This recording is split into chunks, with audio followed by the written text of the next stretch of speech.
Halo penikmat film dan selamat datang kembali lagi di channel Muga Muge, bukan Muge Mulyeng, apalagi Muge Engkut. Dan di video kali ini kita akan membahas alur cerita film Korea Selatan yang bergenre action kriminal yang berjudul Unstoppable. Dan film ini dirilis pada tahun 2018 silam yang dibintangi oleh Ma Dong-seo dan Song Ji-hyo. Film ini bercerita tentang mantan preman yang ingin menyelamatkan istrinya yang diculik. Penasaran dengan aksinya? Mari kita simak alur ceritanya.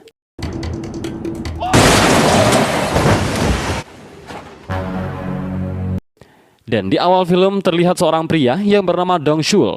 Ia adalah seorang pemasok ikan untuk para pedagang ikan di pasar. Setelah itu, dia mendapat tawaran untuk berinvestasi ke kepiting raja.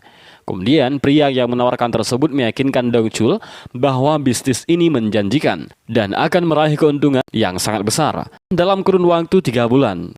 Dan Dong Shul pun langsung menerima tawarannya.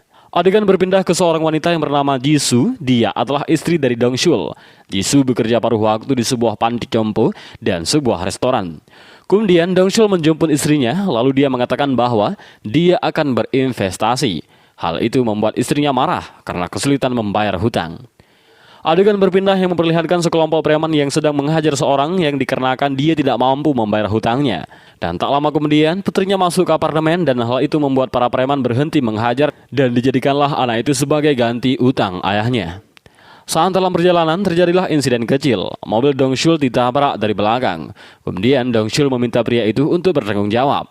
Pelaku tersebut ternyata preman yang menculik seorang putri yang menjadi jaminan ayahnya. Istri Dong Shul tak terima melihat Dong Shul direndahkan karena melempar uang di depannya.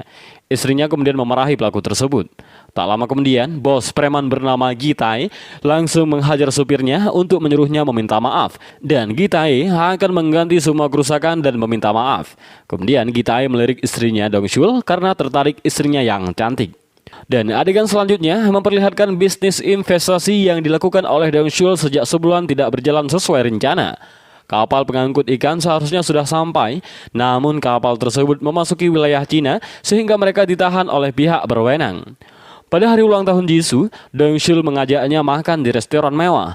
Kemudian Jisoo ingin mengajak Dong Shul berpura-pura bercerai untuk menyelamatkan properti mereka yang hampir disita. Setelah itu, Dong Shul mengaku kepada Jisoo mengenai investasi yang dia lakukan.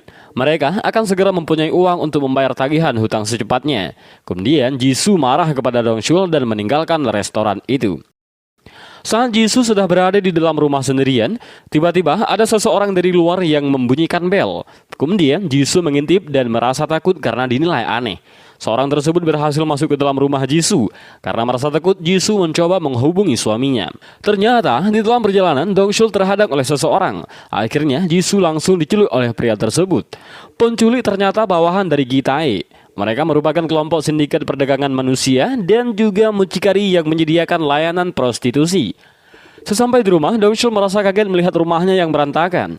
Kemudian dia langsung mencari Jisoo, namun dia tidak menemukan keberadaannya. Dong Shul melaporkan kejadian tersebut ke kantor polisi. Saat berada di luar kantor polisi, dia mendapat telepon dari seseorang yang menculik Jisoo. Pria itu meminta Dong Shul pergi ke restoran dengan alamat yang sudah ditentukan. Dan Dong Shul langsung pergi ke restoran dan menemukan sebuah ponsel dan tas yang sudah disedia. Tak lama kemudian, Dong Shul pun ditelepon. Dan dia diminta untuk membuka tas di depannya. Di dalam tas tersebut berisikan uang yang sangat banyak. Dia mengatakan uang itu untuk harga tubuh istrinya. Dong Shul kemudian membawa uang itu ke kantor polisi dan meminta polisi melakukan penyelidikan. 2 hari sudah berlalu, Dong Shul mendatangi lagi kantor polisi, namun penyelidikan masih belum ada perkembangan apapun. Kemudian Dong Shul melihat ke arah dinding informasi kantor polisi bahwa banyak korban kasus penculikan wanita, namun tidak ada seorang pun yang berhasil ditemukan. Dong Shul menyadari bahwa polisi tidak menyelidiki kasus itu dengan serius, dan dia memutuskan untuk mencari istrinya sendiri. Dong Shul kemudian menghubungi detektif swasta yang sering menangani kasus orang hilang. Detektif itu menemukan mobil dalam sebuah CCTV yang dicurigai mobil penculik tersebut. Kemudian mereka langsung mendatangi alamat pemilik mobil. Ternyata pemilik mobil tersebut sudah menjual nomor polisi mobilnya ke jasa penyedia plat nomor palsu. Dong Shul memasuki tempat tersebut, tetapi mereka tidak mau membongkar informasi langganan mereka. Akhirnya Dong Shul terlibat perkelahian dengan tim keamanan dan mengalahkan mereka satu demi satu.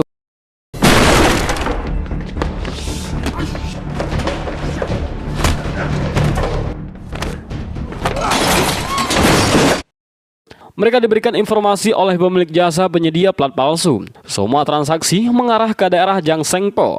Selain itu, tidak ada informasi yang diberikan, namun mereka mempunyai kartu nama langganannya. Singkat cerita, Dongsul dulunya adalah seorang preman. Namun, kini ia sudah menjalani perbuatannya dengan lebih baik. Ketika dulunya, dia mempunyai julukan si Banteng karena mempunyai pukulan yang sangat mematikan. Pada akhirnya Dongsul langsung mendatangi alamat tersebut. Ternyata tempat itu sudah berganti pemilik. Saat keluar dari tempat itu, terlihat seorang yang pernah dia lihat. Dongsul langsung memeriksa mobil pria itu dan menemukan kartu nama restoran yang sama dengan dia terima dari para preman tersebut. Di saat itu, Dongsul langsung teringat bahwa pria itu orang yang menghalangi jalannya saat Jisoo diculik. Dongsul mencoba menghampiri pria itu, namun dia berhasil melarikan diri. Saat dulu pernah ada kejadian penculikan wanita usia 28 tahun. Namun sekarang wanita itu dalam keadaan sekarat, tetapi suaminya dengan setia merawatnya di rumah sakit. Di masa lalu kita menemui suami korban sambil memberikan uang tunai kepadanya. Tak pikir panjang, suami itu menerima tawaran dan menjual istrinya. Dongsul yang mengetahui kisah itu menemui suami korban penculikan. Pria itu mengaku menyesal telah menjual istrinya. Dan setelah itu dia memberikan informasi yang memungkinkan membantu Dongsul menemukan istrinya. Dalam berkas itu, Dongsul menemukan foto sopir mobil yang menabraknya tempo dulu.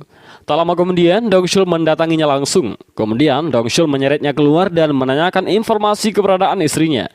Di saat itu, Kitaya menelpon bawahannya dan meminta Dongsul membunuh bawahannya. Jika tidak, istrinya yang akan mati. Kemudian, Dongsul mencekinya hingga dia tidak sadarkan diri. Namun Dongsul hanya saja mengikat pembuluh darahnya saja. Setelah sadarkan diri, dia langsung memberikan semua informasi yang dia punya. Singkat cerita, Dongsul langsung datang ke tempat itu. Satu persatu bawahan Kitaya dihajar.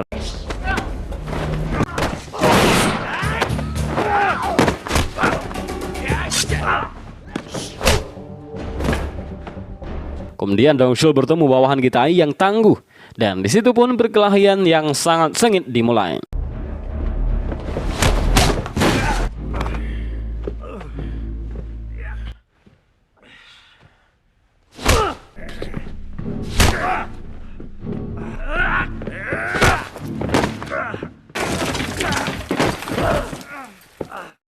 Di sisi lain, saat itu, para komplotan sedang memindahkan para korban agar tidak mudah ditemukan. Namun, para teman Dongsul menyelamatkan para wanita korban penculikan. Dan ternyata, di dalam mobil itu tidak ada Jisoo. Dan tak lama setelah itu, polisi datang dan meringkus semua bawahan Kitaya. Saat tahu istrinya tidak di situ, Dongsul langsung mencari istrinya. Namun saat di perjalanan, dia berpapasan dengan Kitaya, yang dimana Jisoo, istrinya, ada di dalam mobil itu. Kemudian Dongsul mengejar mobil Kitaya.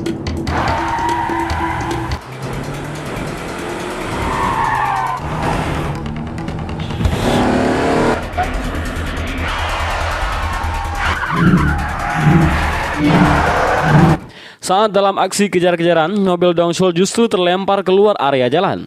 Kitaya keluar dari mobil dan ingin mencoba membunuh Dongsul sambil membawa kapak. Dongsul tersadar akan kedatangan Kitaya, langsung menghindar dari serangan. Sampai akhirnya Dongsul berhasil menghajar Kitaya tanpa ampun.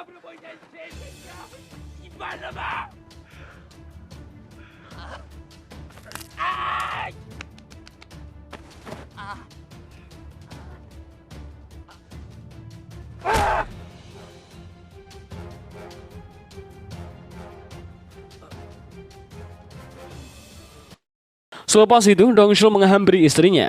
Jisoo yang terkejut akan kedatangan suaminya langsung memeluk Dongsul yang sudah berjuang menyelamatkannya. Dan tak lama kemudian, polisi pun datang ke tempat kejadian perkara. Dan film pun berakhir dengan kabar bahwa kapal yang ditahan di Cina kini kembali ke Korea. Dan lagi investasi Dongsul berhasil. Dan Dongsul menjadi pengusaha restoran kepiting raja yang sangat-sangat sukses.